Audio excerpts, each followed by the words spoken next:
2월 2일 화요일. 오늘의 말씀은 누가복음 10장 25절로 42절입니다. 여러분 월요일 잘 보내셨나요? 제가 뒤늦게 어제 월요일 유튜브 댓글을 보고 알게 되었습니다. 제가 2월 1일 토요일 이렇게 썼더라고요. 아이고 주여. 네, 우리 내나 집사님이 알려주셔서 전 처음에 뭐지? 2월 1일 월요일? 그래서 다시 한번 이거 뭔가 실수를 했구나 해서 다시 가봤더니 역시 제가 실수를 참 많이 합니다. 사실은 월요일에 너무 피곤해, 그러니까 주일에 너무 피곤해서 큐티 써야 되는데 이러고서는 불을 켜고 잠들었다가 아주 깊은 잠에 빠져들었어요. 토요일에 2시간밖에 못 자가지고 이제 주일에 이제 또 하루 종일 사역을 하다 보니까 와서 그냥 막 바로 잠에 빠져들어가지고 그 다음날 일어났습니다. 그리고 새벽에 일어나서 또 아침에 막 부랴부랴 이렇게 이제 큐티를 만들고 또 올리다 보니까 실수를 했네요. 실수할 때 여러분 좀 알려주세요. 네, 감사합니다. 네나 집사님. 자, 오늘 그럼 누가복음 10장 25절로 42절 함께 말씀을 나누겠습니다. 오늘은 강도 만난 자의 이웃 그리고 좋은 것을 택한 마리아에 대한 이야기가 나옵니다. 우리가 정말 잘 알고 있는 선한 사마리아인의 이야기. 영생의 길을 묻기 위해 찾아온 율법 교사와 예수님의 대화 가운데 예수님께서 말씀하신 내용이 있습니다. 영생, 곧 구원을 얻기 위해서 뭘 해야 하는지 율법 교사가 물어보는데요. 율법 교사는 정말 몰라서 물어본 것일까요? 오늘 말씀을 보니까 예수를 시험하여 이르되 라고 되어 있습니다. 정말 영생의 길을 알기 위해서 물어본 것이 아니라 시험하려고 물어본 것이죠. 이 시험하다는 헬라어로 에크페이라조라고 이야기해요. 이것은 마귀가 예수님을 넘어뜨리기 위해 성경을 의도적으로 잘못 인용했을 때 예수님께서 사용하신 용어입니다. 예수께서 대답하여 이르시되 주 너의 하나님을 시험하지 말라 하였느니라 라고 되어 있었던 그 단어와 동일합니다. 이제 율법교사는 자타가 공인하는 선생이었기 때문에 예수님은 어찌 보면 비공식적인 위치에서 사람들을 가르치잖아요. 그래서 영생에 대한 질문을 일부러 해서 예수님의 수준을 평가하거나 혹은 예수님의 부족함을 드러내려 했던 것이죠. 그리고 예수님은 말씀하십니다. 하나님을 사랑하고 내 이웃을 내 자신같이 사랑하라. 그런데 율법 교사가 또 물어봅니다. 내 이웃이 누구입니까? 그런데 이 질문은 자기가 옳게 보이려고 예수님께 질문한 것입니다. 자기가 계명대로 이웃사랑을 실천하고 있음을 입증하기 위해서 질문을 던진 것이죠. 그런데 예수님은 율법 교사의 의도를 알아채시고 선한 사마리아인의 비유를 드십니다. 이야기를 간략하게 언급하면요. 한 유대인이 여리고로 내려가다가 강도를 만납니다. 강도가 옷을 벗기고 거의 때려서 거의 죽은 것을 버리고 갔다고 되어 있어요. 그곳을 지나가던 사람이 세 사람이 등장합니다. 한 명은 제사장, 두 번째는 레위인. 그런데 이 둘 다 그를 보고 피하여 갑니다. 그리고 마지막 지나가던 사람이 사마리아 사람이었는데 그가 그 유대인을 보고 불쌍히 여겨서 그를 치료해주고 주막으로 데려가서 돌봐줍니다. 심지어 그 주막 주인에게 데나리온 2를 내어주면서 이 사람을 돌봐주고 비용이 더 들어가면 내가 돌아올 때 갚겠다 말합니다. 그리고 예수님이 질문을 하시죠.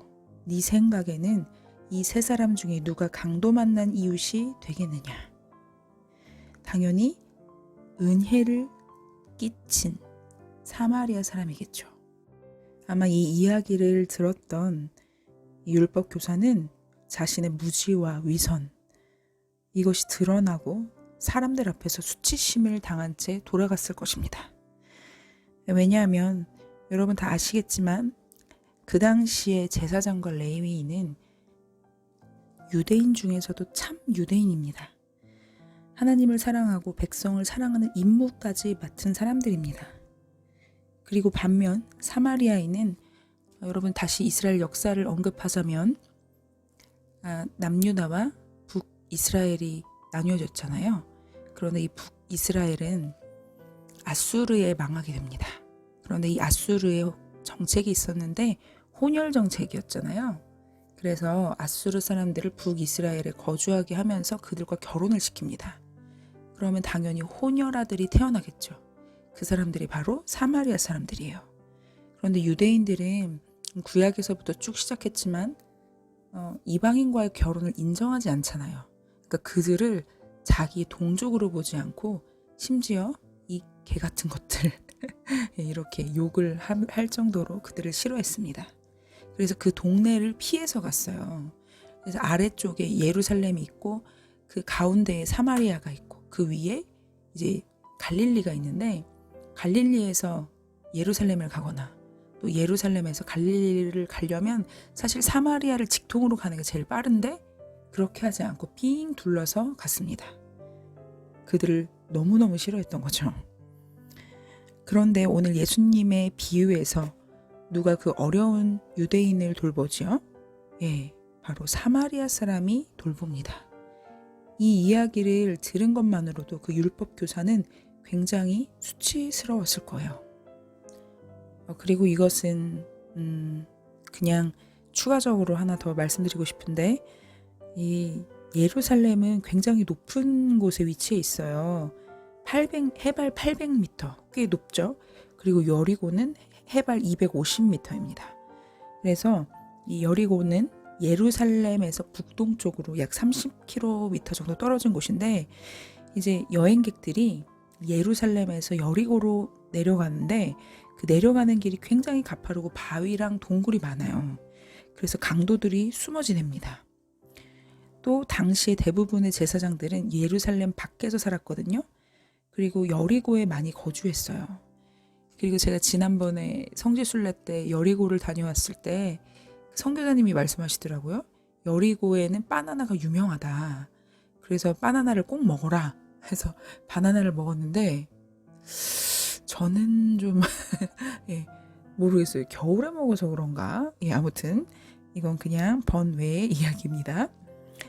그래서 예수님께서 하신 이 예화, 이게 그 당시에 있을 법한 이야기였다는 거예요.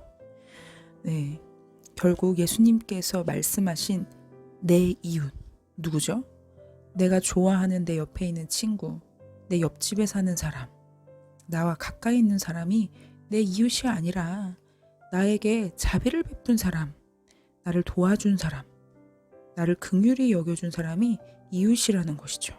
그런데 그 선한 사마리아인이 강도 만난 자를 도와주어 그 사람의 이웃이 되었던 것처럼 너도 이렇게 하라. 주님이 이 율법교사에게 말씀하고 계신 것입니다.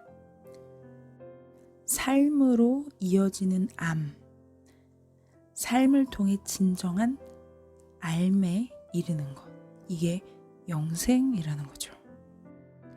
이제 예수님은 마리아와 마르다의 집으로 갑니다. 그런데 예수님께서 이렇게 말씀을 전하세요.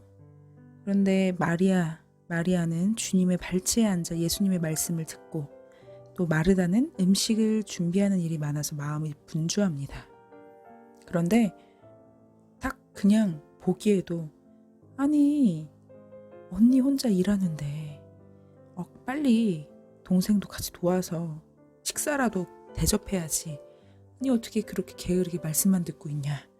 이렇게 생각할 수 있었을 것 같아요.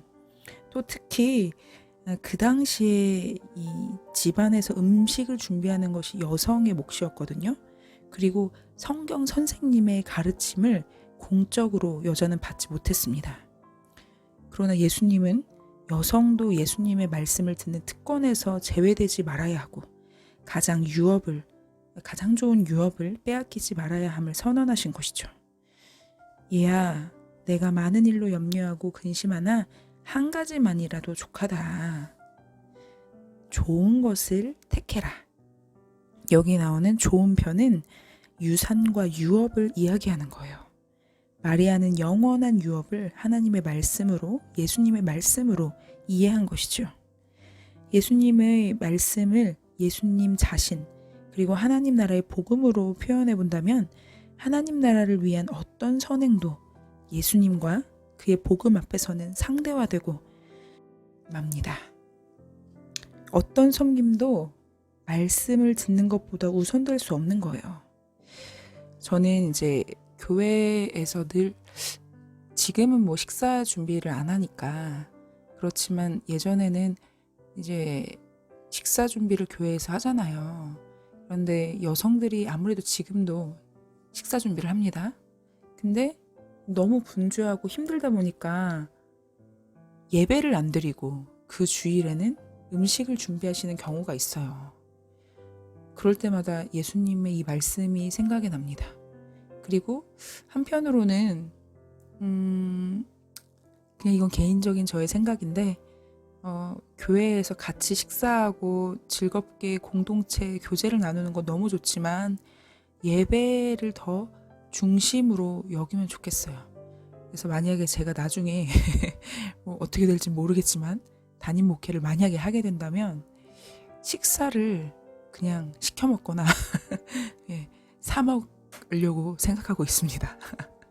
예, 물론 이제 뭐 야외 예배나 뭐 이런 거 할 때는 같이 또 준비할 수 있겠지만 주일에 함께 다 말씀 안에서 또 찬양과 기도로, 그러니까 예배하는 그 시간을 꼭 확보했으면 좋겠어요. 당연히 이것은 음식을 준비하는 일뿐만 아니라 다른 어떠한 일도 마찬가지죠.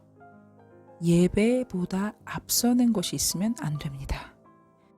그리고 이제 마리아가 예수님의 발치에 앉아 말씀을 들었다라고 하는 표현을 헬라어로 살펴보면 그의 문하에서 말씀을 배웠다라는 이야기이거든요. 그게 무엇이냐? 바로 예수님께서 마리아를 제자로 생각했다는 이야기죠. 이거랑 똑같은 단어가 쓰인 곳이 바로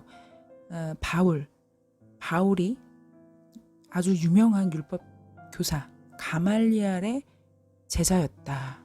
이 표현과 동일합니다. 그러니 마리아도 여성이었지만 예수님께 제자였던 것으로 보기도 합니다.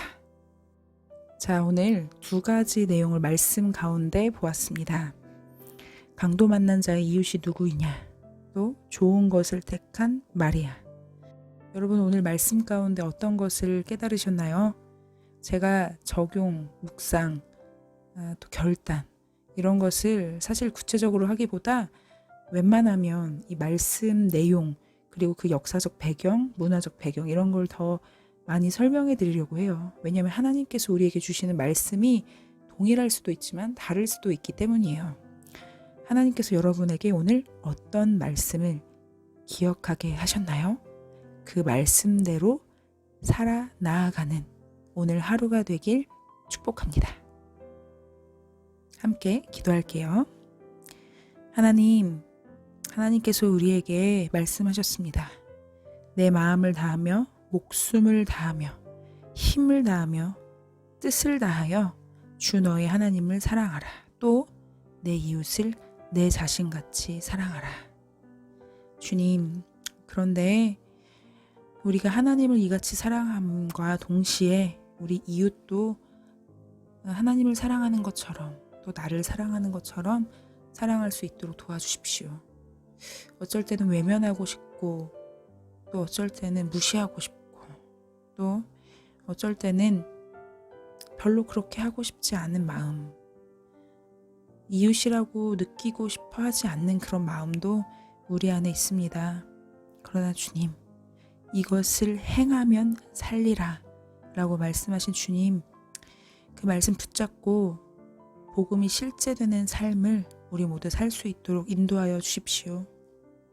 하나님의 말씀 알므로 그치는 것이 아니라 삶으로 살아내게 하여 주시옵소서. 또한 하나님, 우리가 가끔 일상을 살아가다 보면 분주한 일에 더 집중하여서 정말 중요한 것이 무엇인지 놓치고 살 때가 있습니다. 마리아가 주님의 말씀을 더욱 중히 여겼던 것처럼 우리도 하나님 나라를 더욱 귀히 여기고 하나님 말씀을 우리 유업으로 삼아 살아갈 수 있게 인도하여 주십시오. 더 좋은 편을 택하는 우리가 되게 도와주시옵소서. 이제 오늘 하루도 주님께 의탁합니다.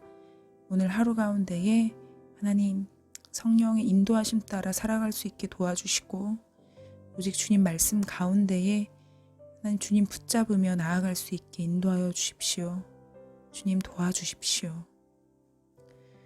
감사하며 예수님의 이름으로 기도드립니다.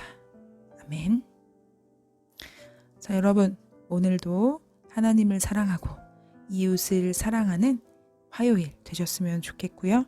또 말씀을 택하시는, 좋은 것 택하시는 우리가 되길 축복합니다. 여러분, 오늘도 평안하세요. 샬롬.